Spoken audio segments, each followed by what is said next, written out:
જય માતાજી મિત્રો, વિશ્વ ડાકોર આજે ક્ષત્રિય ગુજરાત ફાઉન્ડેશન દ્વારા સરસ્વતી તાલુકાના જાખા ગામની અંદરમાં મુલાકાત લેવામાં આવી છે. ત્યાં એક પ્રજાપતિ પરિવાર પીડિત એક નિરાધાર દાદી દાદા રહેશે. તો મિત્રો અમારું ફાઉન્ડેશન અહીંયા મુલાકાત કરવાઈ છે. દાદાનું નામ છે શું છે દાદાનું? અંબારામભાઈ વીરાભાઈ પ્રજાપતિ.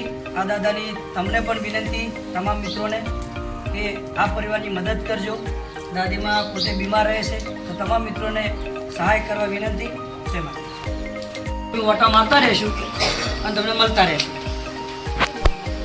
અમે તો બધા અલગ અલગ ગોમના છીએ પણ અમારા બધા સેવા ભાવી આખું ગ્રુપ છે. બધા નિરાધાર વ્યક્તિઓને અમુકજીના તકલીફ હોય ને એને અમારા યથાશક્તિ પ્રમાણે કરિયાણાની કીટ આવે અને અમારી જે થતી સેવા કરે તો તમારા દવાનું અમે ધ્યાનમાં લઈ અને ચર્ચા કરીએ. આગળ તમારે ચિંતા કોઈ કરવાની જરૂર નહીં. અમે લઈએ જઈશું, તમને પણ દવાખાને લઈએ જઈશું અને અમે મૂકીએ જઈશું. બોલો પછી આપણે ભાઈ એમને અમને જોણ કરી હતી તમારી કે અમે સ્પેશિયલ મુલાકાત લેવા આવ્યા હતા.